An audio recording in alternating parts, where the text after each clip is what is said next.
Lingüa Brütallica is a podcast that uses ethnographic interviews to study language use in the extreme metal community. We are studying a music scene known for its love of themes and topics generally considered offensive, and it is likely that some episodes will touch on topics or opinions some listeners may find tasteless or ethically problematic. Ethnographic researchers aim to adopt the interviewee's point of view so that we can draw out and study the attitudes, beliefs, and practices that are important to them. We want to make it clear that in presenting these conversations here, we do not endorse any of their content. Our aim is to explore the thought processes behind language use in this long-running, international, and yet understudied scene.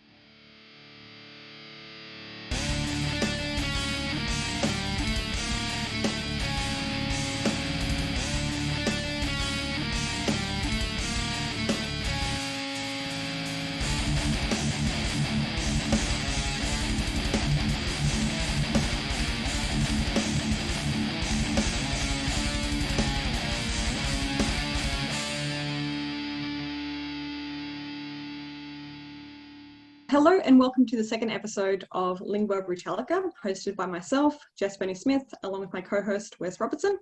Hello. On this podcast, we interview extreme metal musicians about their lyrical choices to answer questions like, what is it that makes lyrics appear recognizably metal and brutal, and what role does language play in this process? On today's episode, we're going to be chatting with Jared Bridgeman, the vocalist and, of course, lyricist of Melbourne-based band Earthrot. So how you doing, Jared? I'm well, thank you. How are you? I'm good. Yay. So just to start us off, for listeners who may not be familiar with Earthrot, would you mind just describing Earthrot's music? Earthrot is, I'd say, best described as a halfway point between early 90s Scandinavian black metal and death metal. They're kind of the two biggest elements that we take and kind of mesh together in our own way. So yeah, mostly black metal with a hint of death metal, I think. Okay, interesting. Yeah, I was listening through your latest album and I found it kind of interesting and difficult to kind of cleanly classify into one subgenre. So yeah, it's something that we can definitely get into. So what elements would you say do you draw from black metal and death metal that, kind of allows for this overlap of the genres to happen? I think for the majority where it's the roots of what we grew up learning to play and listening to in the kind of the late 90s, early 2000s that really sparked the interest in heavy metal. And the immediate influences in musical style was pretty 50-50. I was not one, and I speak for the other members of the band as well, to really go down one particular path within the kind of broader heavy metal umbrella. And these were the two bits that maybe kind of stood the tallest when it came to just musical tone, feel, the ideas, the things that I really enjoyed about heavy metal were most prominent in black metal and death metal. So as far as like individual aspects between the two subgenres, there's not one or the other that I'd say that we lean into more. It's just that is the best and most accurate descriptor that we can use for what we do. There's not a particularly like narrow field that we can drop into, but there's really equal parts of both that have kind of that's really interesting. Driven what we've come to. It sounds like so you were listening to both black and death metal quite early on. Were those the first styles of metal that you found interesting, or did you start somewhere else? Definitely for me, I think the first subgenres of metal that I really heard and thought, wow, this is different, would have been black metal, kind of mid-90s black metal, like Dimmu Borgir and even Cradle of Filth as well. Which is usually, I think most people will go down the routes of the things that you hear a bit of on the radio. Like you hear a bit of Metallica here and there. You hear like, Black Sabbath and things like that. And people go, wow, that's different. That's heavy metal. But for some reason, maybe because they were there I was born in 1990 when all of this was already on the radio and it was present. It didn't really stand out to me as something out of the ordinary. Whereas once we reached black metal and kind of more underground subgenres, that was the one that really stood out as this is something that's different. When you first kind of got that attention to it, when you were first saying, be it Dimmu Borgir or Cradle of Filth or any other band, was there a specific time or album or song that you remember when the lyrics first stuck out to you as something special, or like, oh, okay, the lyrics of metal have this form or have this kind of style that differentiates them from what I've heard before? I think it probably would have been first hearing Cradle of Filth, because there was already a reputation that Danny Filth had as this supreme lyricist. If you said in early 2000s, oh, I've just listened to this new Cradle of Filth record, the first thing people would say is, Danny writes great lyrics. Before any other comment on the band or the music was, Danny writes great lyrics. And you just kind of took it as fact and went, oh, okay, that's what the standard is. That's what's considered good. And then I think the first album that I really listened to and thought, wow, this is not something I can play in front of family members, would have been Nymphetamine and, of course, Gilded Cunt, if we need to be censor that. But that was the first thing that I thought, oh, wow, like I've heard that word in Australia and I know Americans don't like it too much, but putting that in a song is like a whole other level of I guess, like pushing the envelope of what's not just what's acceptable, but what's reasonable. I think it's a word that you can go your entire life without really needing to ever say. And he's put it in front and center in a lyric and gone, here you go. This is the next step that we're taking. You heard swearing, of course, in songs, right? Was it Of just course. the level of I guess, vulgarity that was I think a lot of the swearing in songs and in music, and not even just in metal, is kind of in passing or for emphasis, like dropping F-bombs to kind of draw attention to something or elevate it to a level of intensity, but using dropping a C-bomb in like a chorus lyric was really, really something that was not done at the time. And still, even to this day, I mean, I can't really think of too many other songs that have utilized that and gotten away with it. So is it specifically like the vulgarity and the taboo that's attracted you, at least initially, to Cradle of Filth? I think it was with regards to lyrics, of course, I think it was the fact that it was stories. He was telling stories, and whether they were ideas of his own or they were like heavily Lovecraftian influenced, he was telling stories. And that was something that was the most interesting. But the fact that he would do that and then also use, vulgar and obscene language and kind of paint a disgusting picture with his words was like just kind of the hook that sunk it. Do you feel any differently about, say, Cradle of Filth's lyrics or the lyrics and music kind of a metal that you were engaging with early on now compared to when you first encountered them? Definitely. I think hearing more obscene lyrics when I was younger definitely had shock value, but also like a little bit of rebellion value as a teenager. Like being able to play music with these words that were just the words and concepts that were just unwelcome anywhere else, and being able to crank that up and enjoy them. I'm sure I got some sort of like rebellious value out of that. Whereas if at 30 years of age, I would hear something the same, I'm not sure I would get any level of enjoyment out of it. It would just kind of pass over. Like if they weren't saying something valuable with the shock or with the obscene language, I definitely wouldn't latch onto it like I identified with as a teenager. So are there bands that you say, I mean, you don't have to name names, you don't have to make enemies here today, but are there bands that you say that you've continued to listen to because you found something kind of behind the shock, and bands that you've kind of given up on because you found them to kind of just be shock? I think the bands with the more kind of shocking lyrics that I still listen to because their music's evolved, not necessarily because their lyrics have evolved. Like, for example, Dying Fetus, another band name that I honestly probably would have started listening to purely because it was just hilarious that someone would call their band that. And lyrically, some of the most obscene things ever. Although their lyrics are probably still as obscene as they were back then, maybe not song titles, the actual musicianship has evolved. And so, although I think the value that I get out of the obscene lyrics is definitely kind of dwindling as I get older, they've still found ways to kind of capture their audience and keep doing the thing that made them Dying Fetus. Interesting. I mean, there's been some arguments in academic research on metal that the obscenity is questionable as defining as obscenity, because while it is, if I should, like, I had a similar experience to you, but I'm just a slight bit older, so it wasn't Amphetamine, but it was Midian.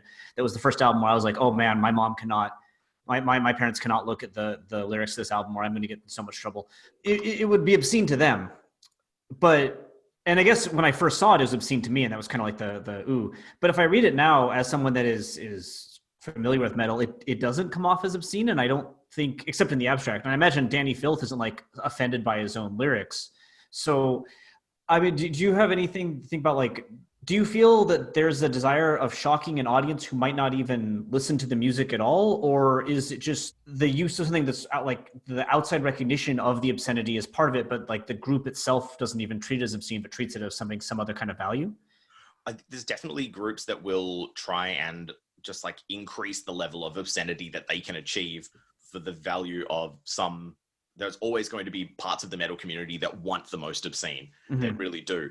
And I think whether it's obscene or not to the like non-metal community, to just general populace, is kind of incidental. I'm sure they'd enjoy it, but I don't think it's necessarily a part of the intent in the product.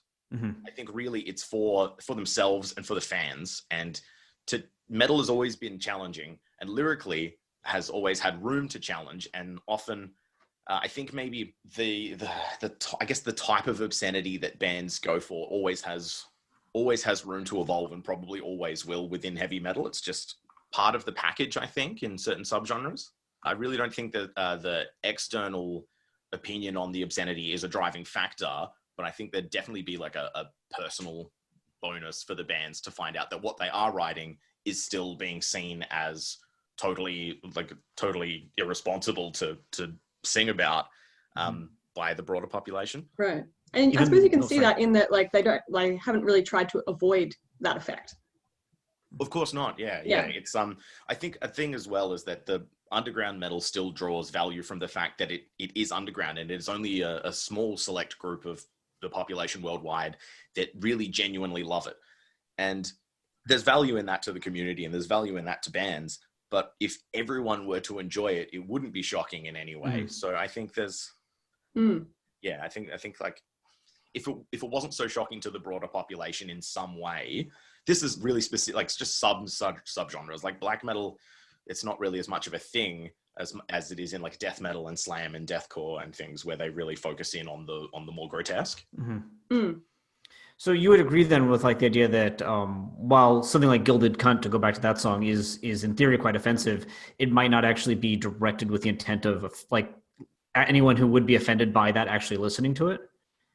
I think so. I think it's probably more of a driver for the like self-satisfaction of the metal fans to be able to sing that and have it in context and be able to, scream that at a festival with 40,000 people in Europe, where you really cannot do that socially anywhere else.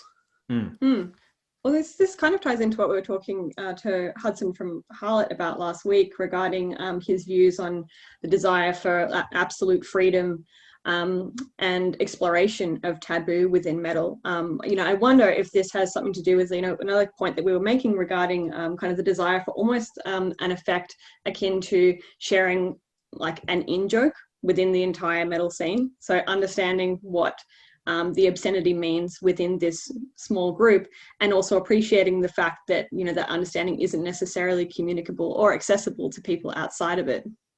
Sure. Yeah, I would definitely agree with that.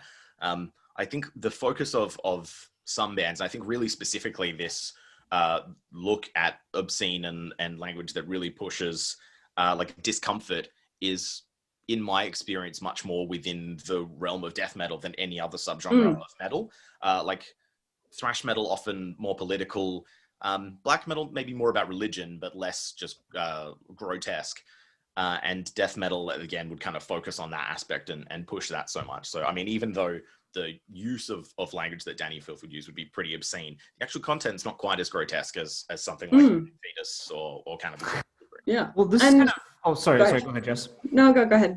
Well, this is kind of, you're talking about things that you've appreciated and enjoyed in metal lyrics, brings us to a question that we like to ask, which is, are there metal songs that you've listened to that you felt have been ruined by lyrics that just are not metal or do not produce a sense of, I guess, metalness? I mean, power metal is an entire genre does that, I think. There are, it's a tough one because like lyrics about battles and dragons and wizards and things like that don't feel, I mean, they are typically metal, but they don't elicit the same responses from me personally. Like I hear that and I go, well, look, I love a bit of Lord of the Rings like anyone else, but when you put it in the context of fighting dragons and beasts and things, the delivery doesn't quite give me the powerful and like the aggressive vibes that death metal and black metal and other subgenres can. As far as like really specifically like poor lyrics within the genres that I do enjoy, there's definitely some of that as well. And I find that a lot of that would be the bands that are like really deliberately pushing obscenity for the sake of pushing obscenity, like without much actual value to say. It's just what's the stupidest thing that we could possibly say and put that down. And bands like Infant Annihilator do a great job of that. And I have a ton of friends that will enjoy that. But for me personally, I hear it and I just go, that's for you. That's for you. I'm going to move along to something else. Well, that's interesting because Hudson, again, in the last episode, mentioned Cannibal Corpse is a band that he thinks takes that sort of grotesque, potentially interpreted as infantile shock value, but elevates it to an art in the level of description and detail. Do you think it's possible to draw a line between when something becomes like offensive but metal and artistic versus just offensive and just puerile?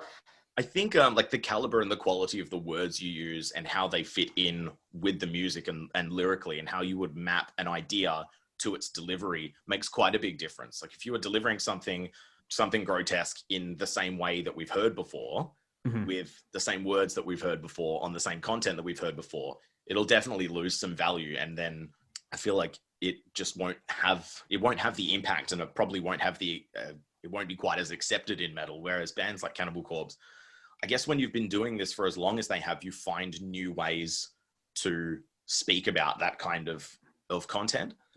And I don't know if it's just something that will happen with age, or if you get tired of using similar words, or if it's part of the challenge of writing that they will move and try and find more interesting ways to kind of develop the same content while still being true to what Cannibal Corpse is.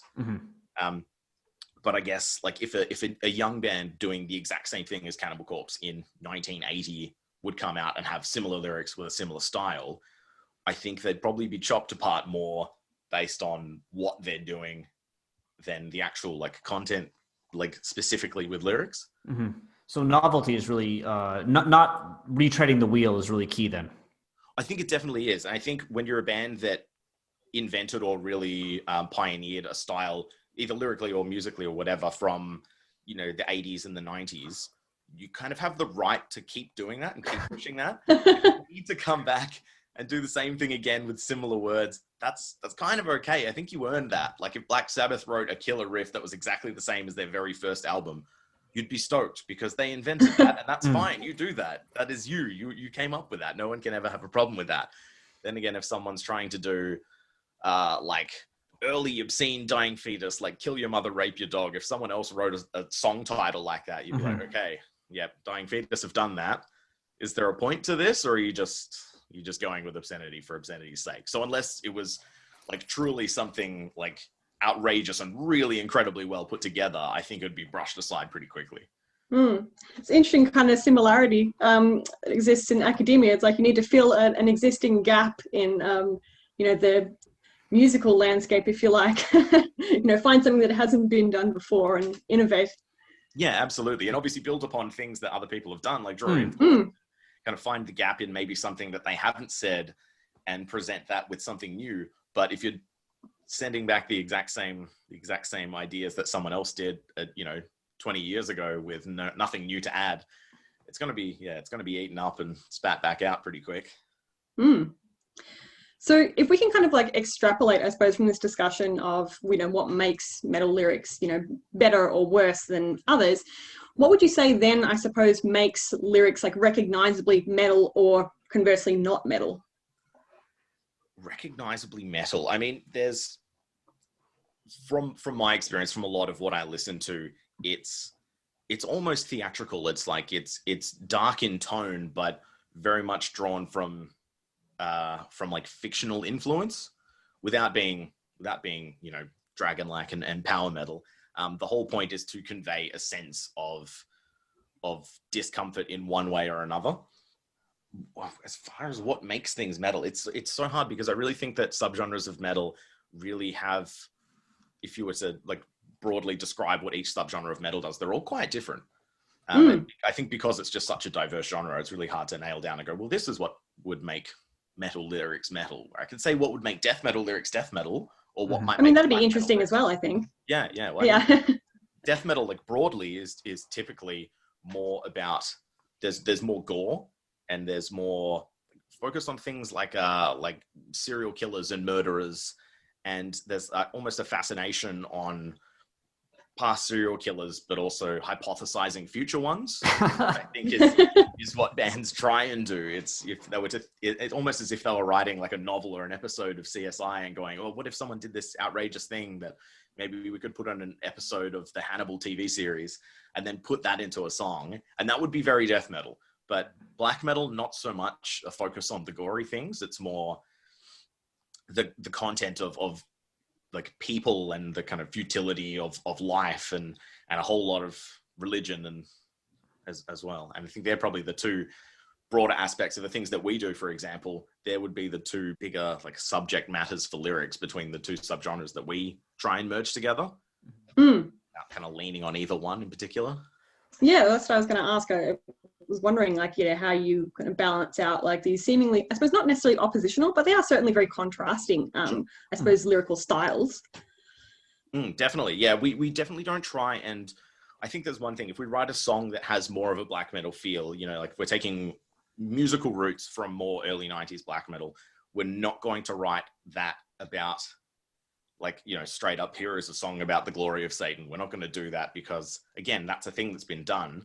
And we're not trying to rewrite or pay homage to, bands from the 90s. We're trying to do our own thing with our own idea. But I think the way that we avoid that is by writing kind of like a concept album, like a full piece that will go across the 10 or 11 songs that goes on the album. And it helps us avoid writing like micro stories about things that have been done before. Without something broader to speak about, I think it's really easy to fall into those traps of here's a song about Satan and here's a song about here's a song about the Jack the Ripper or something.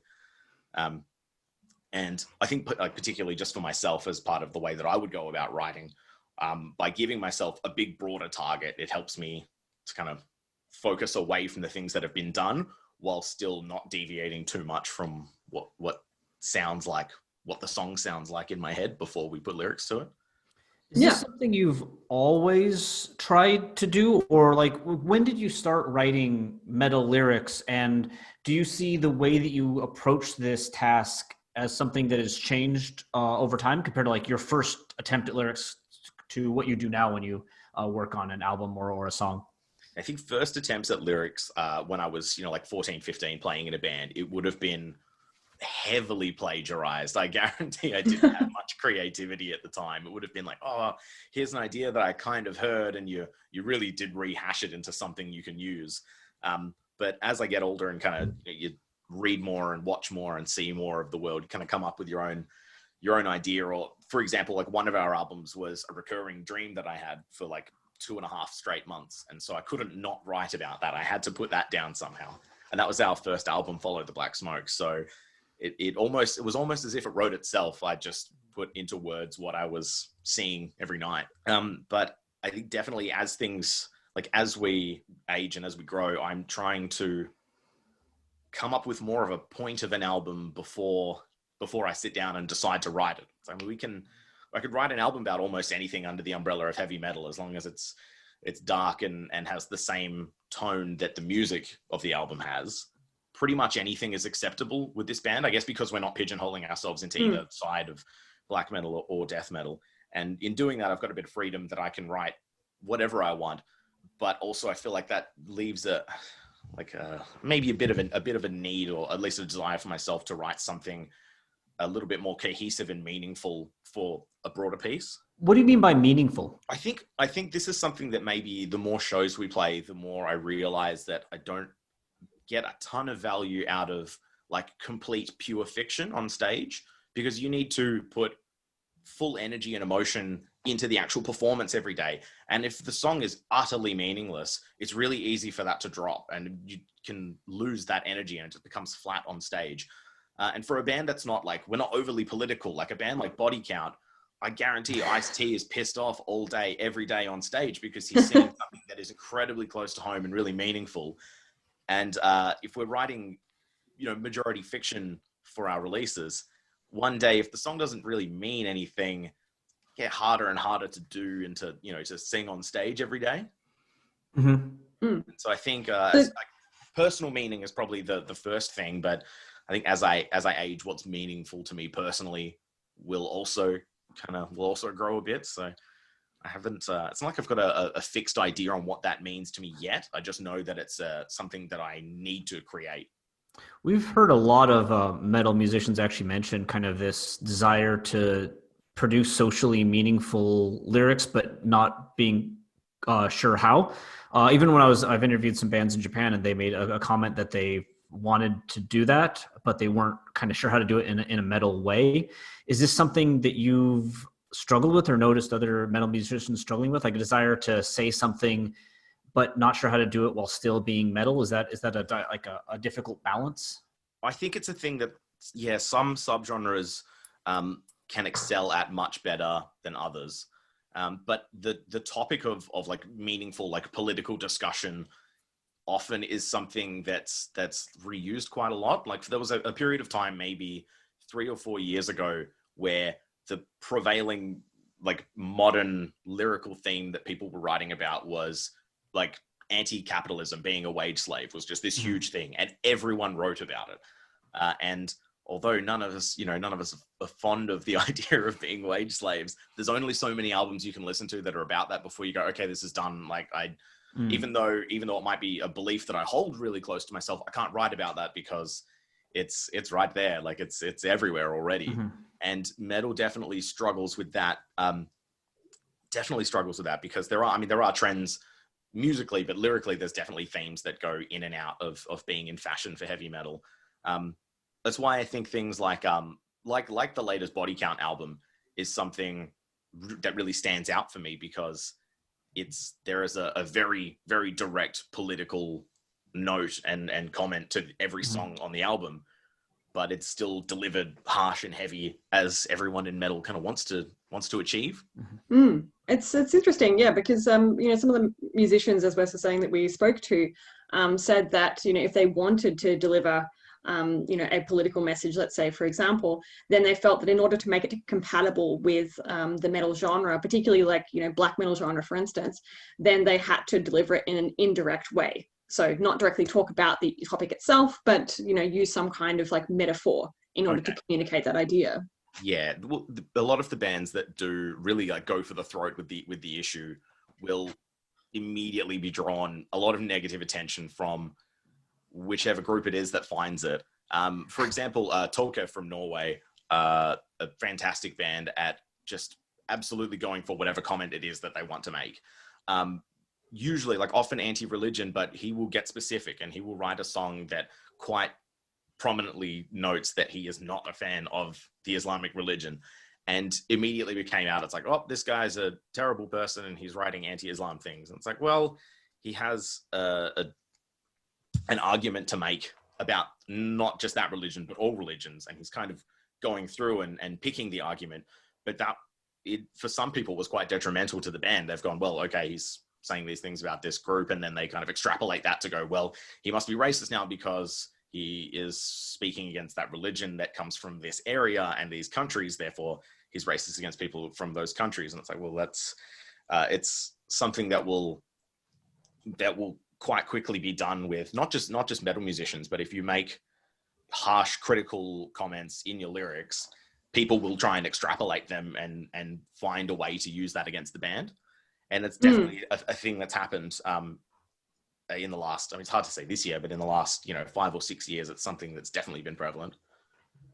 Yeah, I wonder in that case, though, if it's more kind of to do with, the overarching and kind of enduring issue of the prevalence of racism within metal as well, though, that maybe people are picking up on. Such a huge history of that in black metal as well. So it is really easy to draw the line between someone's making these comments about religion and someone has previously made a lot of extremely negative comments about the race and going, well, this other person, and then kind of connecting the triangle there and going, well, there it is. It's very easy. And I think that might be something that's deterring bands from writing, from writing content and writing lyrics that really push that idea, because they'll quickly be lumped into the same category and go, okay, you guys are a racist black metal band, or you're a, especially because, again, the majority of metal bands, I mean, in Australia as well, are white men as well. And so it's extremely quick to be lumped into categories with other white men in heavy metal's history that have had, horrible comments to say.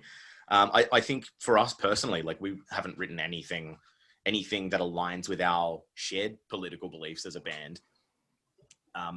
Sometimes for similar reasons, is because we're not just that, but if I think the audience expects certain things from the genre, and it's such a tough one to speak about as well. It's a tough one to consider, because we've always, I mean, when I was younger, I definitely went, well, I just don't have the knowledge to make any comments that I know I'll be able to stick by about my, religious or social beliefs or anything like that. When I was younger, I kind of knew what I didn't know, and I knew I didn't know enough to make any useful comments to society about it.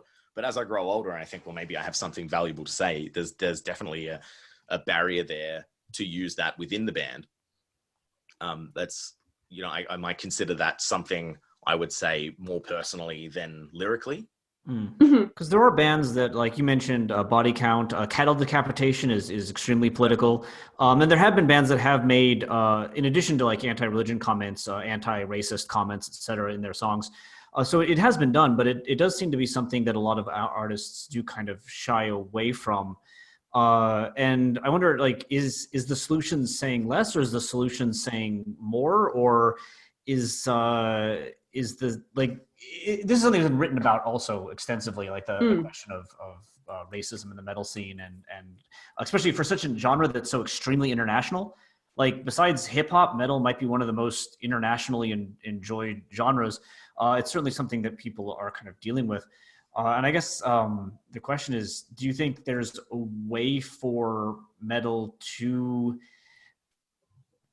be supportive of this kind of international idea it has, while also making clear messages? Or does what we were talking about earlier about the desire to offend, the desire to shock, make it difficult to say something that's meant to be taken seriously right after, like if Cannibal Corpse had a song about beating someone to death with a hammer, and then the next song is a political song, does that create some kind of imbalance which is difficult to investigate in the genre? That's a very, very fantastic question. Something we think about a lot.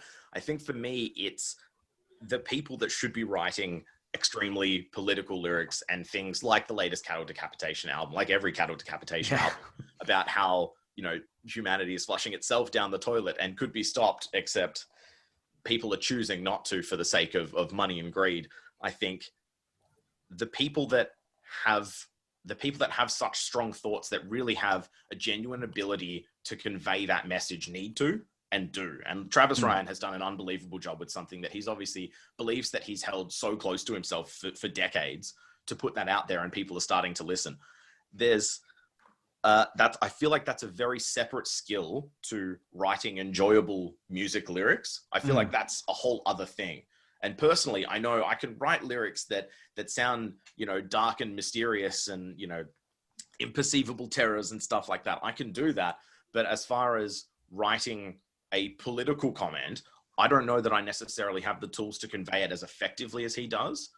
And so I think some people, it's putting two totally different skills together and packaging it inside the metal band. And I think that's fantastic. And I think that's maybe a lot rarer an ability than it is for bands to write about the typical content, because it is pushing a lot more envelopes. There are a lot less bands in heavy metal and in death metal, for example, that have done that. I think that might be a little bit of the barrier, is that just the skill set of a lot of metal musicians is maybe not as developed in their political and social awareness to be able to use that in their music. But also there are definite barriers in the audience. There are groups in some countries that will absolutely just write off a band for writing something like that. If a white band wrote a Black Lives Matter song in heavy metal, there are groups and huge pockets of certain audiences in some countries that will absolutely just go, no, we are never listening to this band again because they don't agree with it or they don't like politics in their metal. I mean, some people use metal as an escape. It's an escape from what is happening all day, every day that you see all over your news feed of what is going on in the world. And sometimes you don't want a band to bring that in. But I guess I would say to those people, well, don't listen to that band on that day. You know, when you need to escape, go listen to power metal, go listen to Blind Guardian and Lost Horizon and stuff. Like there are other products for those moods. Me and Jess have talked about this a bit, and I don't know if you'd agreed on this because it's something that's mentioned in academia that, you know, while metal has had that opinion that it's quite recognized to have opinion that it's not supposed to be political. Metal fans have often said that in interviews, etc. Metal itself is arguably as a genre incredibly political in pushing against the status quo and the fact that politicians censor it. Like Cannibal Corpse, for instance, was banned in Australia for some time, which is a political decision. It's the politicians making that decision. So it is kind of interesting that a genre that, in America, you had the PMRC, etc., all that kind of stuff. A genre that I guess its existence could be a political argument, maybe avoids political arguments in the lyrics is kind of an interesting dichotomy, I think, in a way. Yeah, I agree. I think the fact, I mean, I totally agree with that comment as well. I think the fact that the origins of heavy metal maybe have less of a struggle to rise like things like kind of punk and hardcore had, where its purpose was to explain things that you were pissed off about and to project that onto the audience, the community. I don't know that metal maybe had the roots in the exact same like ideas. And so, although I would agree that it is very political and there's definitely room for bands to use a political voice in their heavy metal, it's just been less done. Like it's globally, I would say maybe it's newer than it is for a subgenre of punk where it really should be political. Like if it's not political, is it punk? I don't know. I would say probably not. It's such a key cornerstone of that subgenre. Whereas with metal, I don't think it was a cornerstone, but that doesn't mean it's not a value that can be, that can be driven with heavy metal music. Okay, well, I mean, given that we've spent some time now talking about what's involved in writing metal lyrics, I thought we could talk a little bit more about how you personally go about writing lyrics. And I know you talked before about how you initially started writing lyrics like way back when, but I was wondering if you could just kind of like briefly summarize like your lyric writing process like as it is now. As it is now, I mean, if I focus on kind of like, if I look at each of the 3 albums that we've put out with Earthrot, the lyrics for each album would have been written start to finish in under a month. Usually, maybe I'd say I'd take 7 to 10 days to write every lyric that gets recorded on the album. And I know that's pretty uncommon. Like a lot of bands will spend, guys will start writing an idea as soon as they've finished recording the last one and just, pen and paper or notepad on the computer, put things down. But I typically will come up with broader concepts that I want to use and maybe sketch out a rough idea for what each song will do in order to give it like a chronological feel for a concept album. And then I'll really only sit down and write out the actual phrasing and the lyrics when we start recording everything else for the final version of the album.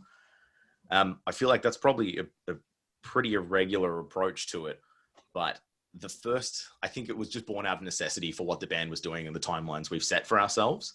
So like I know, for example, like Andrew was saying, he would pick like just a word or a phrase that's just sounded fantastic and go, that this is metal. I've got to use this. I've got to start with this and go from there. And sometimes I'll try and do the same thing, but I really put myself on the clock on the timeline to do it, which is something I'm trying not to do because you definitely fall into a lot of the same traps and habits between releases. So you don't budget much time for editing?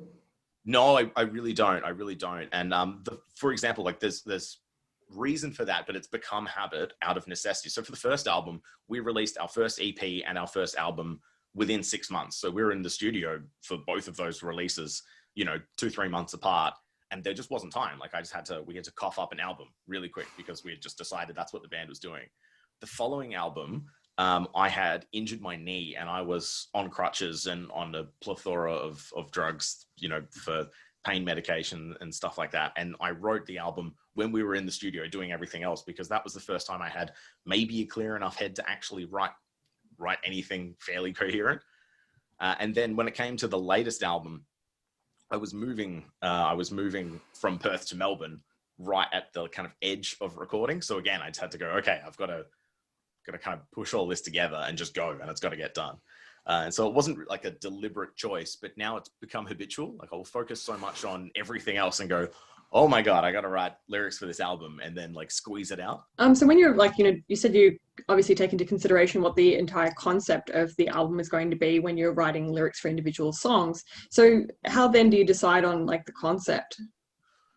I'll kind of brainstorm a few ideas over the period of the, a year and a half that you have between release of album 2 and start of recording for album 3.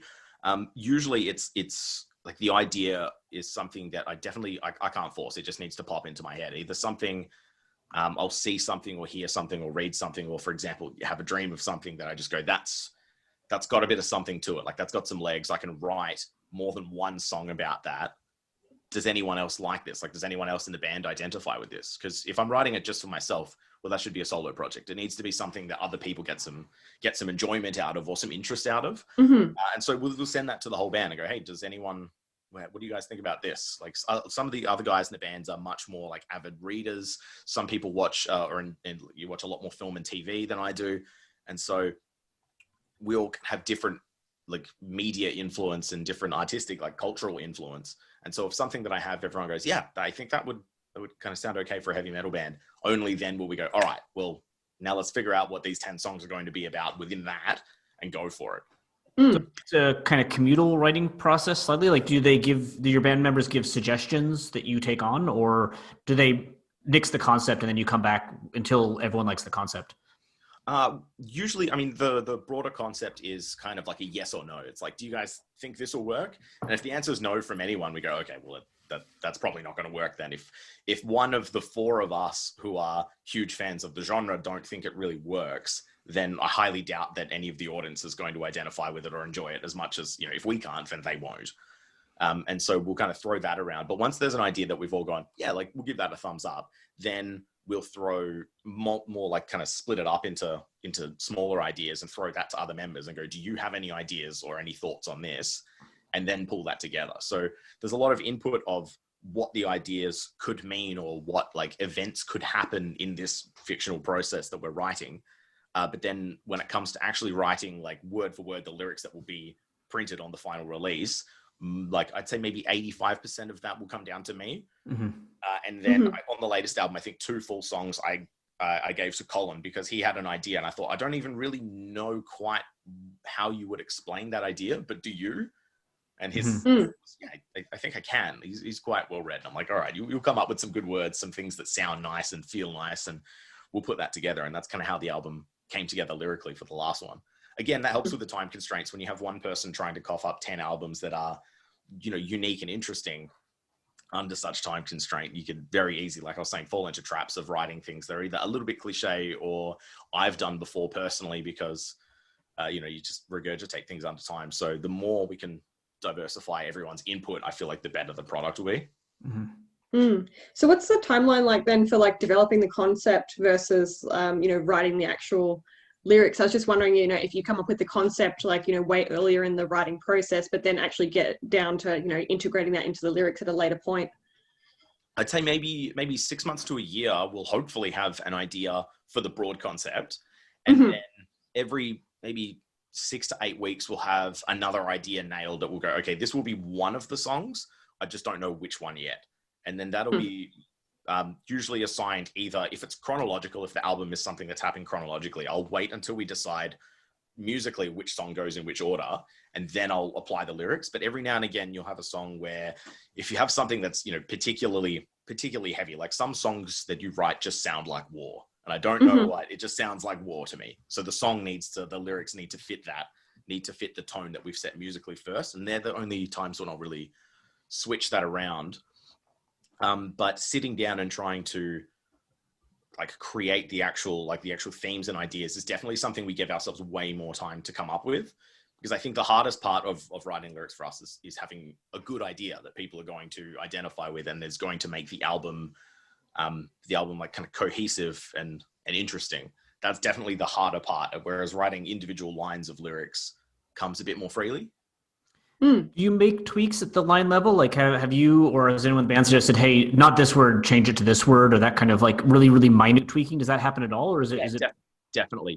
Some of it is for things like just like phonetical value. When you go to deliver the line, you'll have like a certain sound or a certain consonant that just doesn't articulate quite hard enough to give emphasis. And you go, okay, there are probably 10 different synonyms for this word. Does it have to be that one? Can we change that? Will it still make sense if we change it? And so that's kind of the circumstance where we'll go and do it. And often, if you'll find yourself, finally, you've got this line that you think is brilliant, and then go and deliver it and record it in the studio, and you go, okay, I'm actually like a half a syllable short. Does that make sense? And you need to elongate a half a syllable somewhere just to give it a bit more depth. Or do you change the line completely, or just scrap it and throw it out? And so sometimes I'll find that I'll have an entire verse or chorus that I was thinking I was going to use, but it just didn't really map right. And then you delete it and then go back and look at the song and go, did I delete a really key part of this song? Does it still make sense? Does it now deliver the message that the song that we decided it was going to be about? And that's a bit of a risk that that kind of happens in the recording process with when you do need to tweak on the fly. But for the most part, I think we kind of syllable map to the rhythmic pattern of the vocals before we go into record. So it's not too often that happens that we need to do kind of minor tweaks like that, like on the fly. Can you think of an example where, for instance, a word didn't have enough syllables or had too many, and then you looked up synonyms and there were multiple potential synonyms that worked and you had to choose from one of them? Can you remember an example like that, and perhaps the process through which you decided which of the options to go with? I think that's probably something that I would have done like really early in the process. If it's a keyword that's really important, I'll usually stick to that and maybe try and tweak a line. But I don't think I have any specific examples, probably just because it's been 7 months in lockdown right now, and my memory of the writing process is kind of dwindling. Because we've been doing so much less of it right now. I don't think I have any specific examples of times when I would just tweak a word to make it fit. I definitely like overuse certain words, and so early on I'll like bring up a list and go, this is the word I'm using too much of. How can I use anything else but still kind of say the same thing? Sounds like writing an academic paper. Oh, yeah. Very similar. Absolutely. It sounds lazy, especially like when, for example, our last album, Black Tides of Obscurity, there's a lot of like ocean, sea, drowning kind of metaphors in there, but there's only so many times you can say a word like ocean, which kind of stands out in lyrical theme. And like things like when bands say darkness, you hear it because they say it so many times, and there's so many like different ways you can nod towards darkness without flat out saying the word darkness. And I know Jamie Juster from Hatebreed puts bans on words for albums. He flat out goes, I will not say fire. I will not use the word fire on the next 3 albums because I have done it. Oh my God, I have done it.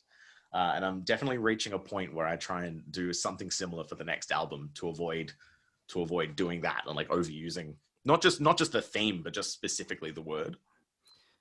Speaking of bans on words, when we look through your record, and this is kind of interesting given the influence of songs like Gilded Cunt that you mentioned earlier, you don't swear at all. Is this conscious?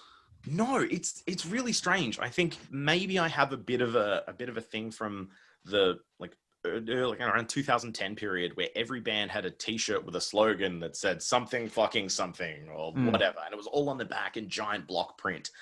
And it was something, I think that might be like a trend of the time, is that people were overusing swearing for effect and it lost all effect within lyrics. I think as well, maybe because our lyrics aren't particularly aggressive, we're not really writing the death metal style of things where things are aggressive at someone that we benefit from having any swearing to create emphasis. I think maybe that's why. I try not to swear too much like day to day anyway, but I don't think I've ever like consciously gone, let's not put that swear word in there. But I've also never gone, how can we really ramp this word up? If we just drop the F-bomb, will that do it? I think I'd maybe go, okay, well, if the word's not intense enough, then there's another word out there that is. And then possibly go searching jump on the internet and go, what kind of word am I looking for here? And Google around until I find something, or speak to someone and go, what is this idea? What is this word I'm looking for? So despite like recognizing swearing as a key part of metal, and indeed something that I guess you found attractive initially, it's not something you think is really necessary to producing a really metal feel in your lyrics? Not at all. Yeah, it's definitely not necessary. I think the value in it maybe was a little bit of the fact that I was a teenager and it was fun. But I guess I'm not writing lyrics personally. I'm not writing them to be fun. Like they don't need to be like just fun and enjoyable to scream out, because that's not really like the purpose of the album. It's not, we're not writing fun albums that are like, like party albums, party metal bands and pirate metal bands and things like that have that everything is about fun, and screaming fuck at the top of your lungs is extremely fun. It's not really the purpose. So I think maybe it just doesn't naturally fall into what we're trying to do. Do you want people to listen to your albums though, to leave the album feeling like they've had fun listening to it? I don't know if fun is necessarily what we're aiming to get out of people. Like enjoyment without fun. Like, I mean, if we've affected them emotionally in any way, then that would be fantastic. It doesn't necessarily need to be positive. It could be, like one of the strongest emotions I've got out of any album is a German band, Der Vagina Freiheit, have 2 albums that give complete and utter despair in 45 minutes of black metal. And I don't know how else to describe it, except it makes you feel despair. And they've done that tonally. Lyrically, I honestly can't comment because everything's in German.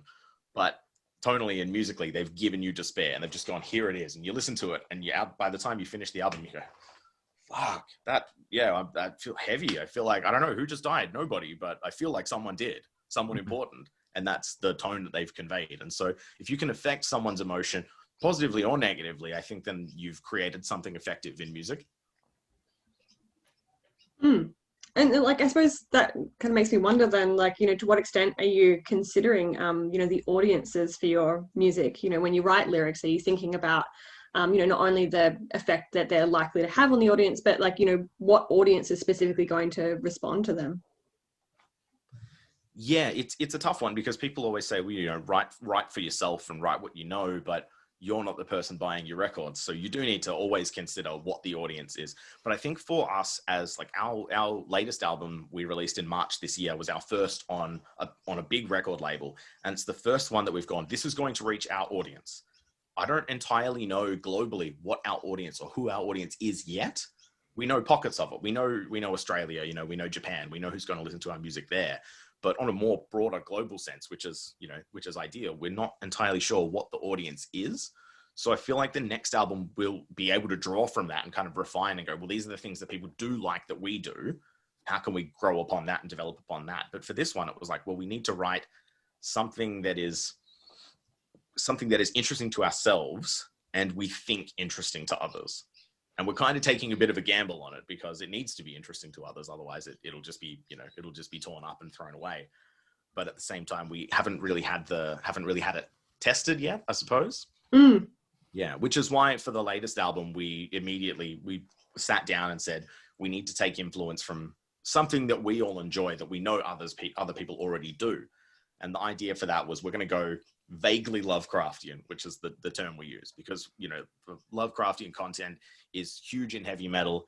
It has been done, but it's not currently being worked to shreds in like current modern metal releases. Something we really enjoy, but at the same time, we didn't want to just copy and paste and go, we're doing this specific creature from Lovecraft. It's more his approach to the like broader terror and the things that he can't perceive and can't imagine. And that was the aspect that we wanted to take. We know for a fact that other people, look at and identify and enjoy his work. So we thought that's going to work.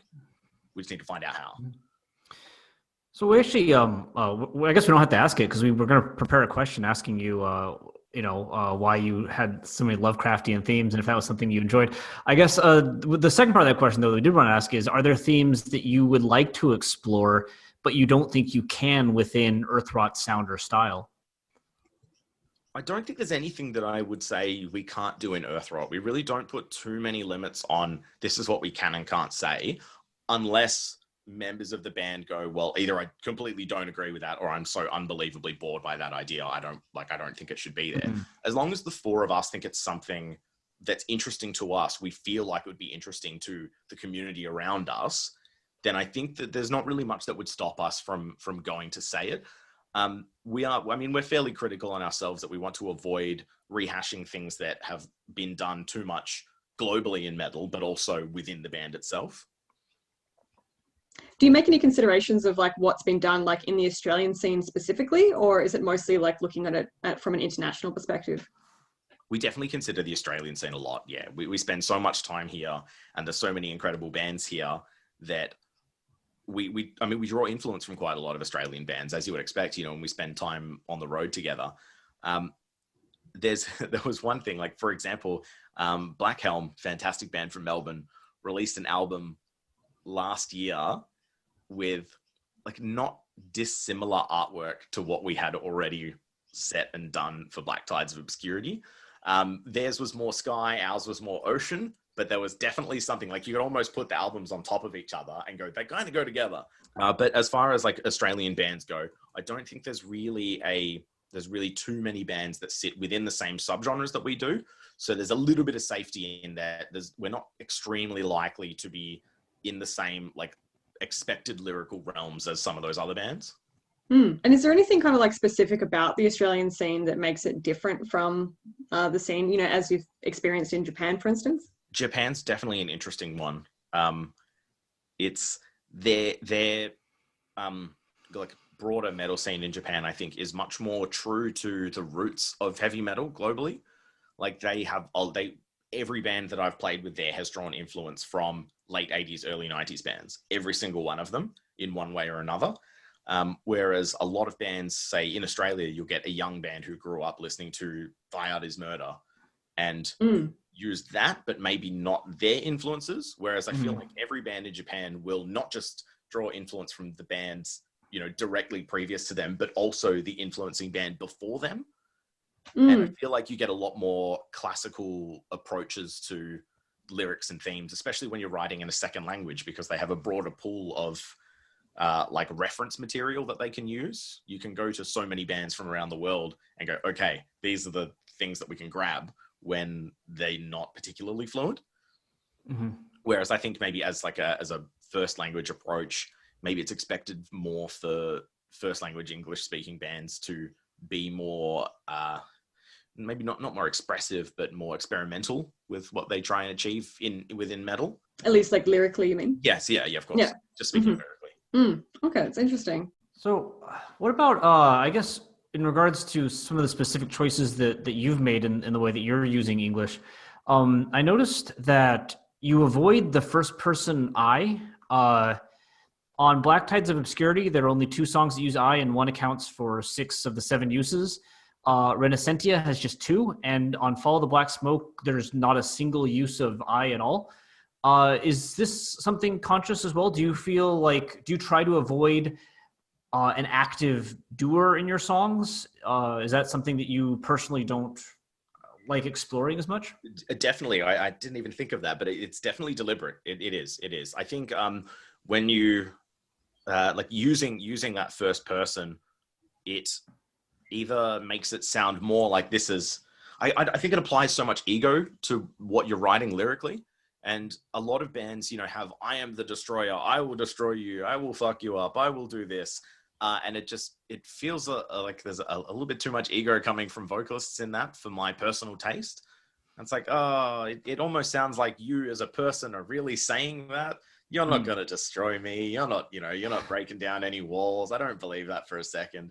And just like personally from my ability to absorb things from other bands, I've heard lines like that and found myself rolling my eyes going, there's a lot about you, isn't it? Is it all about you? Are we always talking about you? And then maybe I've gone, well, I really, really, really dislike that. Like that's just something I don't identify with and I don't enjoy lyrically. So I've gone, I'm not going to make it about me ever because I'm already up there delivering it. It's already coming from me. I don't need to tell you it's about me or my idea because that's kind of a given. I don't know. Maybe it feels a little lazy to me. So even when the I is referencing like a character in the story, you still feel it kind of references the singer? Yeah, a little bit, a little bit. I mean, if you're delivering the line with emotion, if it's something that you wrote that you care about, it is coming from you. At least, you know, in like live concept, and I mean, even recorded, it is coming from you.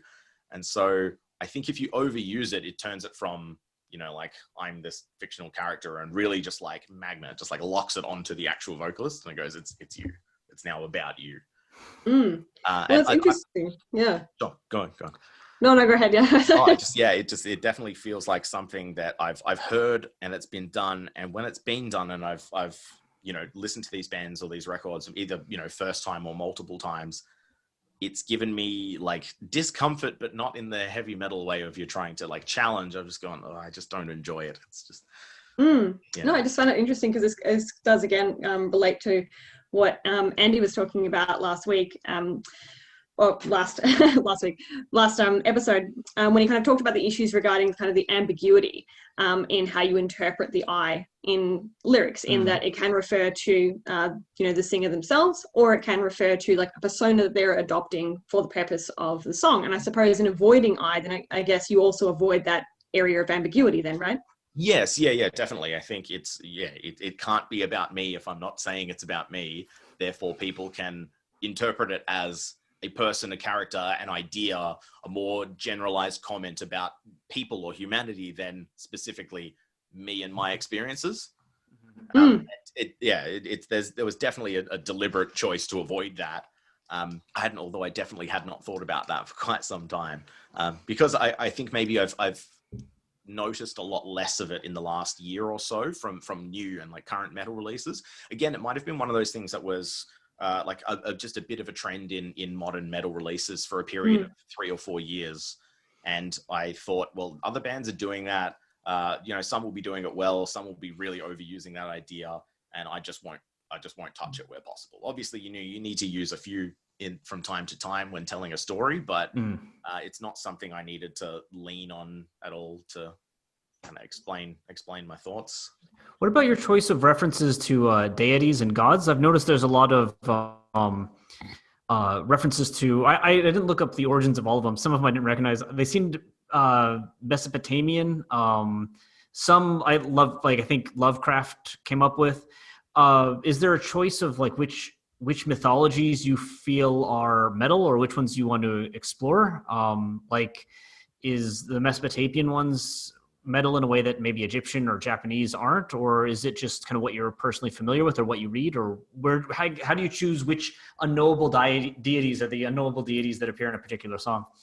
That's a really good question. As soon as you said Mesopotamian, my immediate thought was the t-shirt I'm wearing right now, Melakesh, who write exceptional lyrics referencing Mesopotamia. That's what the whole band is, and it's what they do well. And I know on our Renacentia album tour, we were touring with Melakesh. So I think that's probably a deliberate influence from spending time with them, listening to their records and just absorbing it. And it would have just crept in. I probably wouldn't have deliberately chosen, but it would have been something that just happened. You know, you absorb a lot of influence from those around you. And when you spend 3 to 4 weeks sleeping in a little coffin next to the guy from that other band, you start to pick up on a little bit of their ideas, and, you know, musically and I guess lyrically as well. I think as far as the focus on like which gods that we would focus on, and usually the more vicious and violent and cruel ones, I think would come up. And as far as which civilization, I don't think we could really write about any of the Asian civilizations' choices of gods. I couldn't personally do that just through pure lack of knowledge. And then maybe the Egyptian ones, I think, are just so well known. But I wouldn't be surprised if I did use some just from you know, like media, just stuff that I consume, like Stargate from the early 2000s. I love and have binge watched it 100 times. And the whole premise was that the gods were, you know, posing as the Egyptian gods. And so I wouldn't be surprised if that crept in just subconsciously, because it's something that's sitting on my mind, or, you know, in the back of my mind for a period of a couple of months while I'm watching a TV show for the third time. But as far as like choosing deliberately, I don't think we've ever gone, we've got to pick this civilization of gods because that keeps it cohesive. It's been which one tells the story. And I guess, I think we would fall upon the ones that we either know most about or fit with just the theme of the song most. You definitely want some sort of background knowledge or research or awareness. Like you want to know, if somebody were to ask you about that god, you'd want to make sure that you could answer some questions kind of level. I think so. Or at very least, we need to be certain that we're not misusing anything. Or one thing you don't want to do is be like, yeah, that's the god of these two horrible things, but also roads, and be like, okay, they created roads in that civilization. I didn't know that. Does this still work then? Is this a different metaphor that I'm not quite on correctly? You need to, definitely have some amount of like a slightly above general knowledge, I think. But I think as far as like referencing individual gods, I can't think of too many circumstances in which I would write specifically about one or another. Maybe more demons, I think we would lean towards than gods. I mean, they seem a bit more metal, yeah. They do. But I guess also the comments are less on creation and more on destruction within our lyrics. It's an interesting kind of iteration of violence that's specific to violence that committed by some kind of deity, or in the case of what you just said, demons. Rather than the murder violence that you were talking about before. And I think often if we are making a slightly political statement, Renacentia definitely has some subtext to it, that perhaps a deity or a demon there is a metaphor for a particular group of actual people on the planet, and it's a lot simpler and cleaner to use a metaphor for it than for us to directly target a group. And I mean, circling back to what you were saying before, Wes, about whether there would be barriers in me personally, speaking about something. I think looking back, especially on Renacentia, I think I would have definitely found that, and then chosen to use things like deities to kind of slightly mask the deliberate or the kind of direction of the lyrics, more to infer or imply than deliberately say, these are the people that I think are doing a lot of damage to people and to the planet. Well, it still allows you to have that kind of that meaning that you said was important to make you want to sing the song again and again. Yeah, definitely. Yeah, Renacentia I will often speak about as a really interesting one, because for a period of 6+ months afterwards, I had absolutely no idea what the album was about, because when we recorded it and when I wrote and recorded the lyrics, I was still on crutches and quite heavily sedated. I had absolutely zero memory of what the album was about for some time, except for a few sentences that I'd written down, with Renacentia being rebirth, and it was kind of end to end, like the earth being torn down and built and rebuilt, but why and by who? I didn't really know what I was trying to say with that, and I think as time goes on, I kind of understand a little more what my point was. That's why sometimes when you bring up a certain thing, I'm like, oh, that's surprising. I did write that, didn't I? Just specifically with that one album, there's a lot of memory gaps that I have in the process. Yeah, we found when looking through some of your lyrics that there seems to be an interesting balance of straightforward terminology and more difficult words throughout, all of the lyrics that we observed across these 3 albums. So, for instance, the first track of your last album has the lyrics, under salted waves, the greying sky, demand a service in wrath, by the mountains, high temples rustling, and the markings of claws pointing to fires above, which involve fairly well-known terms, and even the band name itself is reasonably straightforward, I think we'd agree. In contrast, though, obviously we've just talked about Renacentia, where they've song titles like Unparalleled Gateways to Higher Obliteration and Stairs of Sempiternity. And, we can also see words you've used like hypnagogic hallucination, with a couple of these words being ones that we had to look up. So Sempiternity and, hypnagogic as well. Being, I would say, reasonably unfamiliar to the average person. At least, I hope so, considering I wasn't familiar with them. Yes. Yeah, when you said hypnagogic, I went, oh, I don't remember that one. That's definitely not a lyric that I wrote. That's one that Colin, our guitarist, wrote. I remember Okay. that because when I was trying to coordinate the like hand-eye coordination with playing the song, singing the song, knowing what it's about to be able to deliver the right energy for it, I got there and I just froze when we were first rehearsing it. I was like, I don't know what I'm saying here. I don't know what this is. And that definitely put a bit of a block in there. So like, how conscious are you of this, like, this balance between, words that are a little bit more, inaccessible and those that are, reasonably well known? I think as far as like using words that are less well known, but maybe either more accurate for the point that we're trying to make, or maybe just a little more specific than like a broader term, is partly for me, because like I was saying, it do fall into the same traps of using the same words. And so you need to look for words that you don't use frequently, but not just that, words that have like pleasing like consonant to vowel balances. And so paternity has a really pleasing balance to use, like tonally. So like the hard P's and T's, it kind of, I don't know, it rolls off the tongue really nicely. And that's definitely oddly something that we consider quite a lot, is how a word sounds before what it actually means. And I know Andrew said something similar as well. Like sometimes he'll find a word or a phrase and go, I'm using this, like this just sounds too good.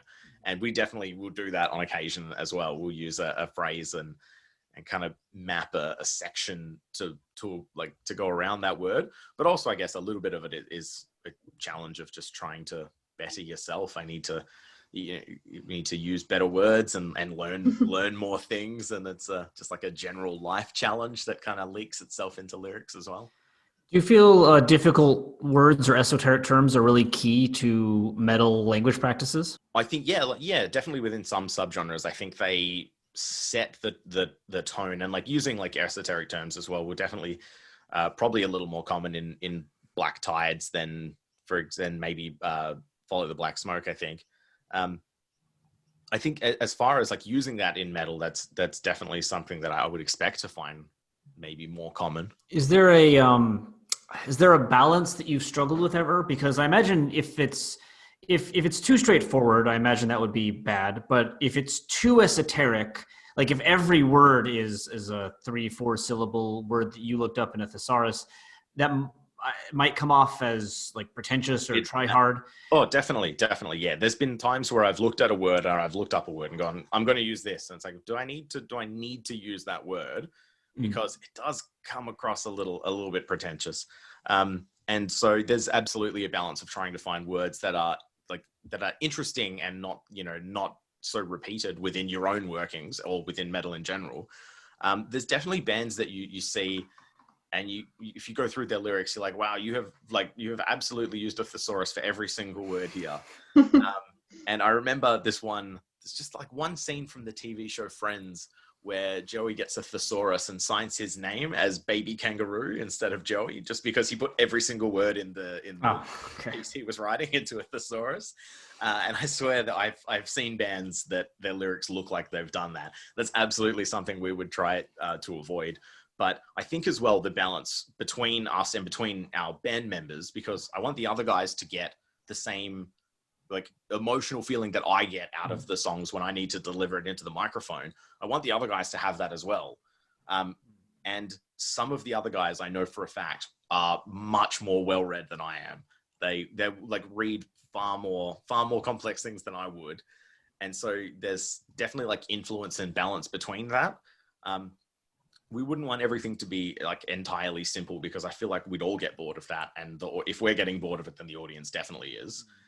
But if it's too like deliberately complex, it's going to come across super pretentious. And I think, again, like the quality of words we're using needs to match the musical tone as well. And if we're using a lot of really pretentious tone, pretentious, like just unnecessarily advanced words for things, kind of lends itself more to prog than it does to death metal and black metal. I think maybe because musically it's almost, unnecessarily technical at some points. So they would kind of blend together better than, some meat and potatoes death metal riffs would. What about the opposite? If the lyrics were too simple, like say you never used, instead of Renaissancia, you just called the album Rebirth, or instead of Sempiternity, I believe that's like a philosophical take on eternity or something like that. Like if you just use eternity, and maybe even under salted waves, like below salty water. Like if you went the other direction, would that also create kind of an impact that you feel doesn't fit what your music? Yeah, definitely. I think because our music, it's definitely a key component to matching what the music is, and the instrumentation and the samples and the vibes and the layering of the actual music. It needs to be reflected in the same level of like word choice in the lyrics as well. It does. So I think if we were doing something like really standard, if it was just one guitar, one bass, guitar, single, drums, single vocals, meat and potatoes, death metal, we would probably choose much more simple wordings, because the impact would match the tone of the instrumentation better. Well, speaking of like matching, and we talked politics already, but I think I'm going to get into an even more controversial area here. Sure. Is there room for humor in metal? Because you and I talked briefly on Messenger when we were preparing this interview about, you said you kind of had to have fun with it and you like joking around. And while you don't like have jokes, you do have a song called Prostitute, which is a pun. And like your music is very moody and dark and Lovecraftian. But again, there is a pun, and you've personally said that you enjoy humor. Is there a place for humor in metal, or does the presence of humor make a song not metal? Is it possible to work humor into Earthrot? There is absolutely a time and place for it. I think overusing humor, you'll fall like just lumped into, the party metal bands and the pirate metal bands. But they thrive and have successful careers based on humor. So there's definitely absolutely a case for that. As far as for us, death metal, I feel like kind of needs to have a bit of a sense of humor about itself. Like Cannibal Corpse aren't really out there killing people. Dying Fetus aren't really out there aborting babies left and right. They're not really doing it. You have to have a bit of a sense of humor about what it is. Although the actual content isn't funny, you have to have a sense of humor about that. And black metal, the same as well. Like having grim and frostbitten forests when we live, as when we were living in Perth, Western Australia, the best weather on the planet, like the sun's out, we're at the beach, having a couple of beers and having a barbecue with the friends. And then you write something, super grim and dark as if it was, as if we're in a forest in Germany. You've got to have a sense of humor about that. But as far as deliberately utilizing humor, I don't know that we do that too much lyrically, as much as we would rely on like musical video to do that. I think lyrically it's the kind of thing. I think we take lead from bands like the Black Dahlia Murder, where they are a ton of fun. The videos are fun on stage. They're fun. They're cracking jokes on stage and having the best time. But the actual songs themselves are still serious in content. And I think that's kind of the direction we take it from. They have pun titles too, though, interestingly. Yeah, that was what was that? Statutory Ape, right? Yes, Statutory Ape. Yeah, that was 2006 or 7 or something. Long time ago, yeah. Yeah. But as far as like the majority of their career goes, it's been more serious than it is, loaded with puns. And I think that's the same for us as well. Like Prostitute was our first album in 2014. I think I would have been, 22, 23 when I wrote it, at university and barely sober, and probably thought I was a lot funnier than I was. Well, because research on black metal especially has noted that you said black metal has to have a sense of humor to it, but black metal is well known for having no sense of humor. Arguments over what is cult, what is true black metal with a V. Me and Jess actually, we were sharing a lot of articles back and forth for some time just on the amount of research that had been saying that black metal is the unfunny, metal genre. I guess, do you disagree with this? Do you think there's kind of a meta humor to the whole thing? I think I was saying more specifically for Australian bands to be into black metal, you have to have a sense of humor about it. And honestly, it definitely, there are way too many examples of black metal bands and fans, like black metal fans in Thailand stabbing other band members from local black metal bands for not being true black metal, like Satanists or something.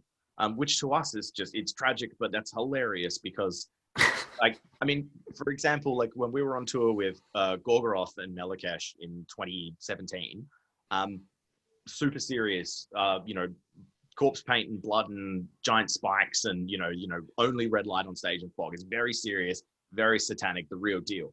But when they're sitting there putting corpse paint on, they're listening to sleazy 80s pop tunes. Like gay nightclub bangers from the 80s is what we'll be listening to together.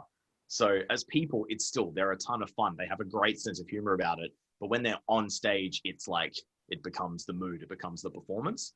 I wonder if a lot of fans know that, their idols in black metal are actually very fun-loving guys that listen to, 80s, 90s pop and trance and stuff on the bus once they finish the show. I feel like maybe a lot of the fan base don't have the sense of humor that the actual bands do. Part of it, I think, is how the band maybe shows themselves. Like I saw, I can't remember the name, but a documentary on metal, and I don't remember exactly who. I don't want to like call out anybody, but in the interview, they come off as very like, this black metal is serious. There's nothing funny about this. I am motivated by the devil. Like, this is all a thing. And then you have other videos like Abath did the one where they like crab walk on the mountain. And I don't know that that's a joke, but it felt like it was a joke. Like, it felt like it was a bit of a piss take. And I suppose the Aussie scene, do you think in general Australian metal bands have a bit more of a kind of sarcastic or piss-taking attitude? Absolutely. Yeah. Australian bands, just Australian culture is typically, laid back and friendly. And I think as far as the metal bands go, it definitely does have that. Like, most Australian metal bands that are at some level will be, will be fun and having fun with it. And it's I find it difficult to understand the bands that take things and themselves far too seriously, because I find objectively heavy metal to be funny, to be being obscene and obtuse in lyrics and things like that is funny to me anyway. And I think people that take it extremely seriously, maybe they're even missing part of the point of it. Sometimes. But yeah, there are black metal bands that I've seen and played with and worked with that are like dead serious. When it's show day, it's a ritual. It is legitimate. It is a ritual, to the devil and whatever. And then there are other bands that will get up there and play songs written about Satan, but they'll be doing high kicks and wearing sunnies on stage under lights and kind of go against what the imagery suggests they should be acting like. I think almost I would say I found like a 50-50 split. So like, for example, Watain, when they're on stage, it's a ritual. Like, their clothes, they take back, and after each tour, they bury it in the dirt on the land owned by the bass player in South America. So when they're not playing shows, like right now, I dare say, their stage uniforms are buried in the dirt. They're very serious about it. And then, like, for example, Abath is just this, just absolute character, and he's a ton of fun, and, he's running around just absolutely falling down hills at festivals and things like that and having the best time. But then yet they fall into the same subgenre of black metal. I assume then, like, you'd maybe say that like one would be more successful in the Australian scene than the other, then, based on what you're saying. I think they both bring value within black metal. It's just, if the scene is self-aware enough to know that some people are going to have a hell of a lot of fun with it, then they'll accept that. And there'll be some that go, no, I can't listen. I can't go watch Abath. Like, it's a joke. I'm not going to be into it. And then there'll be other people that'll be like, oh my God, Watain, the goat's blood again, pig's blood on stage. Like, they're still doing that. That's a bit cringe. And black metal fans will, there'll be people that kind of are on one side or the other, and there'll be a ton of them in the middle that enjoy the music from both. Do you think a black metal band could ever work in like just a straightforward, clear as day joke or pun into their lyrics without alienating their fan base or destroying their careers? I feel like some can, but it would be a very specific amount. Like the bands that have been doing it since the 90s that can kind of get away with doing whatever they've been doing. For example, Abath. I feel like he could flat out drop a joke in a song and it would go okay, because they have the videos of like Immortal Call of the Winter Moon with them wearing witches' hats and capes on top of mountains and things like that. I feel like he can get away with putting jokes, even though it's legitimate black metal from the 90s. Whereas a lot of other bands, it wouldn't come across quite so well. I guess you need the personality to back it up.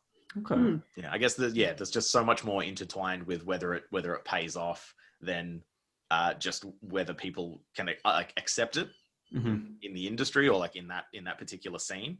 Yeah, you need to have the personality and the presence as well for people to accept it. So if I can kind of just bring it back to lyrical choices again, I was just wondering, so I did a kind of a brief comparison between the lyrics from Earthrot's 3 most recent albums and those of Harlot, and I found that although Earthrot songs are on average about a minute longer than Harlot songs, which you'd probably expect, you generally produce fewer words per minute of each song, as compared to Harlot. So it's about you're producing about half the number of words per minute than Andrew's producing. So I imagine this difference is related to just relative beat choices and snare placement in your songs in comparison to kind of the more frenetic syncopated style thrash.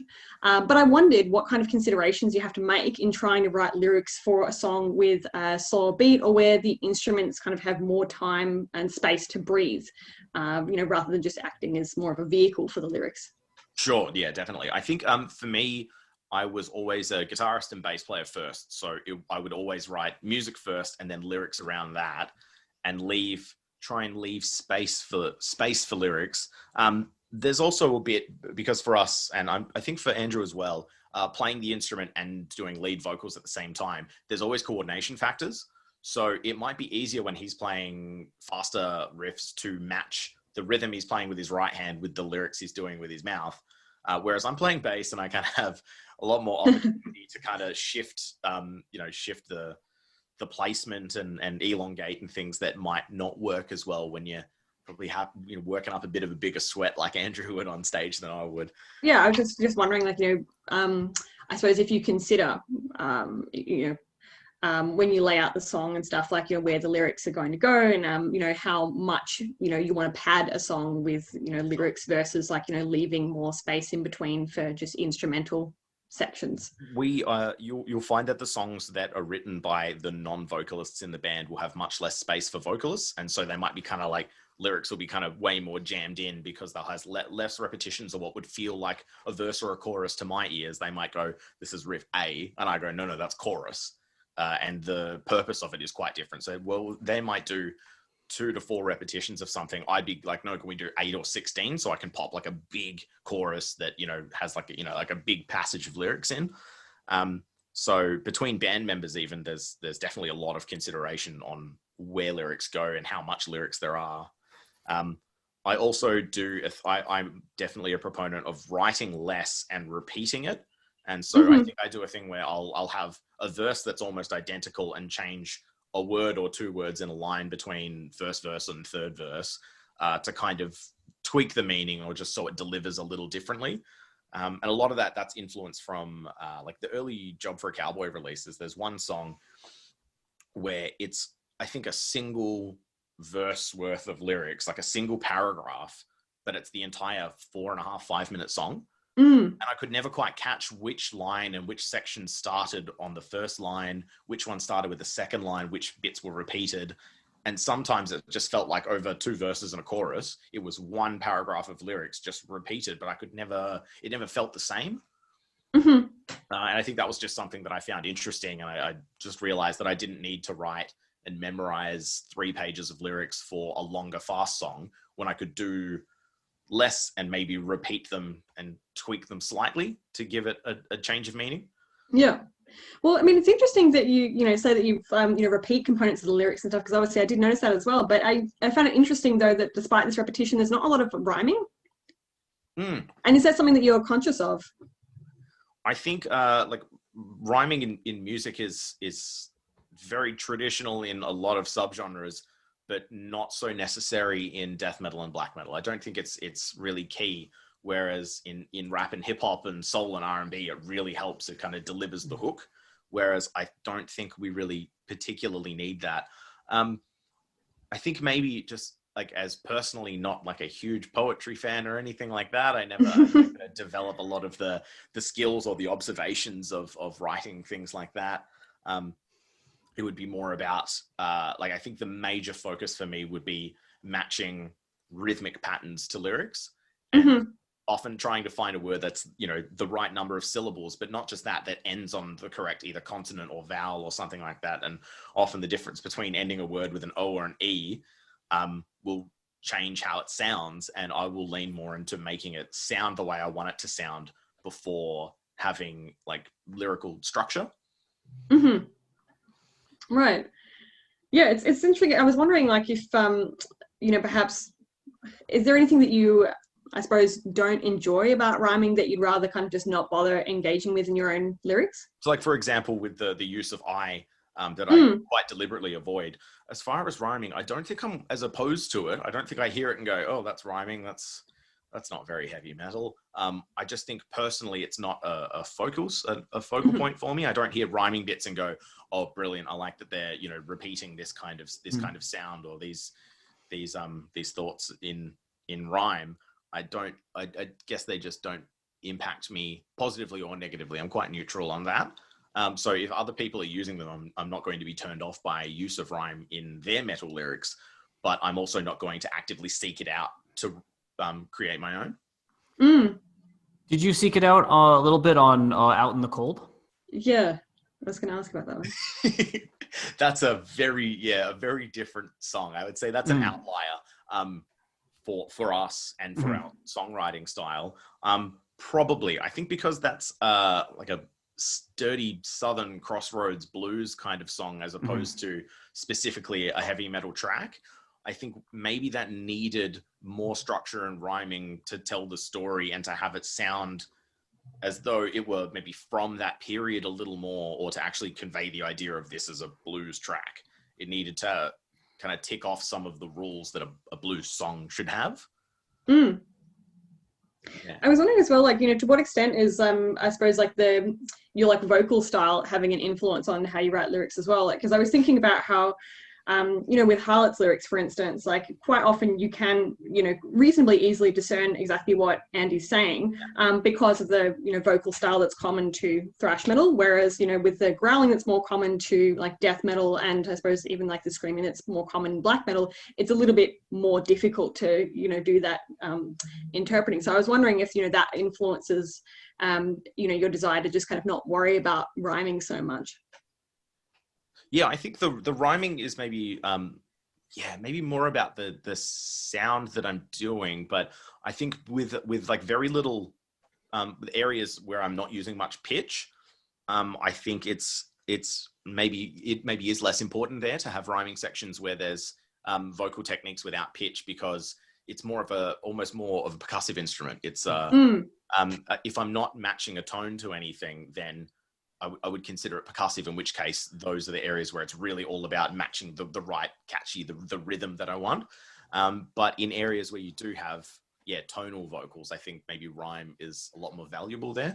Like power metal and things like that use it quite effectively because they're actually singing as opposed to making kind of dirty goblin gremlin noises. Yeah. You're mentioning a lot about. Oh, sorry, I kind of jumped in there. I just had like a really like minor thought. So like one of the techniques that I do, kind of like goblin-y, I think we call them like swamp vocals sometimes, or we call them Tassie devils, just because it's like a throaty, voicey thing that vaguely sounds like Tasmanian Devil, the Looney Tunes character, because that like the creature that the vocal style is like vaguely mimicking is reasonably unintelligible, to have something as neat and identifiable as like clean, rhyming, articulate words wouldn't really match that sound that I'm producing. It's not there to sound specifically like human speech or human singing. Whereas I think, you know, things like thrash metal and power metal, where it's singing and it's quite articulate and much more human, it benefits more from having rhyming than, you know, dirty goblin beastie noises in death metal or something like that. You're attributing a lot of this to kind of sound and rhythm and syllables, which is obviously very important. Like if the rhythm doesn't match the rhythm of the music, it creates a disconnect. But I'm wondering, does that, like, if somebody came up to you after a show and said, you know, I like how your lyrics are really rhythmical in how you pronounce them. I don't care about what you're saying, but I like that they're, they fit the rhythm. Would that kind of upset you? Would you want people not only to appreciate how they match the sound, but you want people to like read into them and enjoy them? And I guess, have you had people come up to you and say like, hey, I like the way you use these words and these lyrics after a show or anything like that? It's not something that I think I've ever received a comment on in a show. And I think, I think I'm not particularly like unintelligible with my delivery on stage, like not quite to the level of articulation that Andrew has. But I think as far as like death metal goes, I feel like maybe you can hear lyrics a little better from my voice than from a lot of others.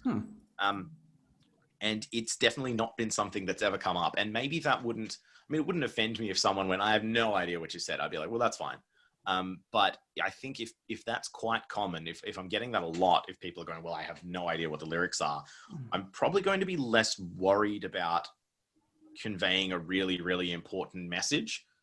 Because if you can't if you can't be understood what I'm saying anyway, then it's really there for the diehard fans. It's for the people that want to know, that want to go and find out what it's about. But as far as like, I think like a broader metal audience, if say, 75% of our audience just hear the sounds and not the lyrics, I'm quite happy for them to enjoy it and go, oh, that's fine. That's cool. Or like I heard a cool couple of lines that I really understood. But the vocal style that we're doing, I think that's just part of it with like death metal style vocals. Just you need to accept that most people won't understand and they'll go and seek it out if they really, really want to. So the rhythm and the percussive elements are for everyone, but the actual specific language choices you're making and the stories you're telling, those are for the diehard fans, kind of. Yeah, definitely. Which is why when we pass our lyric ideas around the band and we go, look, if we don't all enjoy it, then our immediate fans won't, is because the people that I think are going to read our lyrics are the like more inner group of diehard fans and not the broader group of like metal listeners that might still enjoy our music. So I think maybe I'm writing for a more specific lyrics I'm writing for a more specific group of our fans than the entire thing. I think they're like a smaller subsection of our overall fans as a band. I think as well, I would say quite specifically, that's because of the vocal style that I do and the sound of this band. Like if I were playing in a rock band, it would be very, very different the way I would approach it, because I would expect the lyrics to be deliverable to the entire like population of that subgenre of music, as opposed to the death metal stuff that I really think that the lyrics are there for the people that are absolute diehards. Is that then like, extra incentive to include like a more meaningful message or to incorporate, these esoteric terms and, I suppose like build up these like layers of meaning in the lyrics for fans that want to kind of like dig into it and, find out all of the kind of meaning layers behind what you're singing about? I think so. I think it doesn't like devalue what types of messages I would put into it. I think I'm just less expecting of people to like completely latch onto the idea, but I think it would make it even more meaningful to me if someone did come to me and say, hey, I actually went and I opened up the lyric booklet and I read this and I really enjoyed this, because I'm less expecting of it. But it's definitely not going to stop me from trying to write. If I've got something really important that I think I should say, that I will try to weave into the music, or it's not like I would go, okay, well, I know I write these lyrics under like a really specific time constraint, but I don't feel like I'm putting any less energy into it. I don't feel like I would, just because I don't expect as many people to pay as much attention to that aspect of the band. So you definitely don't want them to be disappointed when they read your lyrics. Oh, very much so. I think if the lyrics were disappointing, well, like really phoned in or generic, I would be disappointed before anyone else if I felt like that's what was approaching. And I feel like, you won't develop diehard fans without good quality lyrics. I think if the lyrics, for our subgenre, if they are just like plain and feel phoned in, then like, I don't mean to, I'm just going to say it, the new 6 Feet Under record, that's absolutely atrocious. I feel like you're going to lose your diehard fans there because, even if the riffs or something else is sacrificed, your lyrical content there is just atrocious. And So you couldn't get away with lyrics that are sorry, I apologize if I just interrupted you again there, but like that hit the perfect rhythm and the perfect consonants. But then ultimately, when you look at the lyric books, it's like, ooh, it's dark and spooky out in the ocean. I'm scared of the ocean. There are big, scary things. Oh no! At the end, that wouldn't work. Probably not. Okay. Yeah. Again, like we were saying, like I think there's still so much of our audience that we're still like only beginning to reach. And I would hope that people will that will go and read our lyrics will get to that and go, well, hopefully there's a little more than just this guy, doesn't want to be out on a boat in a storm. I think that's definitely something that I'd hope for. And if we did simplify them, I think it would definitely suffer. But I think maybe it's also so much personal challenge to write. Like we challenge ourselves musically, we challenge ourselves lyrically. And I hope that it would challenge someone, at least in their interpretation of what the lyrics mean to them personally, if they're not necessarily absorbing the same thought or story that we were conveying when we wrote it down. And challenge us, we had to look up some of the terms. Yeah. Just a little bit. I'm sure we had to look them up first, so you'll learn together. I guess before we wrap things up, is there anything that you have coming up that you'd like us to promote? Do you have a new album on the way or anything? That we can... I wish. Our latest album is only 7 months old at the moment. So Black Tides of Obscurity came out March 6th by Season of Mist Records. You can find it Spotify, iTunes, Bandcamp. Buy it, listen to it. There should be lyrics available with all the Bandcamp downloads as well. So go and get it. Have a listen to what's going on inside mine and Colin's minds and see if it matches yours. Yeah, and tell us what you think. I think that'd be great. Yeah, we definitely, me and Jess have been listening to it a lot in preparation. We've really enjoyed it. And it's not just making sure you allow us to promote this interview. But yeah, it's been really good. There's some really, really creative stuff that you're doing. I mentioned the bridge on that one song kind of threw me. Threw me for a complete loop. I really enjoyed that. It sounded like you kind of having a little, like it wasn't a joke, but like it sounded like something you're kind of having a little fun with, a little bit of playfulness in the middle of the black metal. Definitely, and I think Out in the Cold as well does the same thing. It's definitely a bit of fun and playfulness, but it's still part of the story. And I kind of hope people get the whole story when they listen to that album or when they go through end to end, as opposed to now knowing that it's not just like individual songs, individual stories. It is a big broad arc, and hopefully people can enjoy and appreciate that end to end.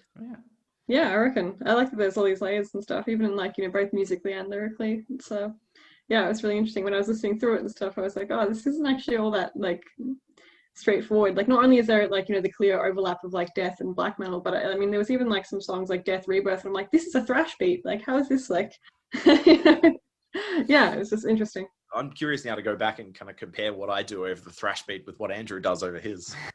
Yeah, well, I think you've these 2 interviews even just so far have given us a lot to think about, I think. Brilliant. Thanks for having me. Thanks for having me on for a chat. No problem. Thanks for your time. Yeah, and thanks very much. Yeah. Cheers. Yeah, thanks. See ya.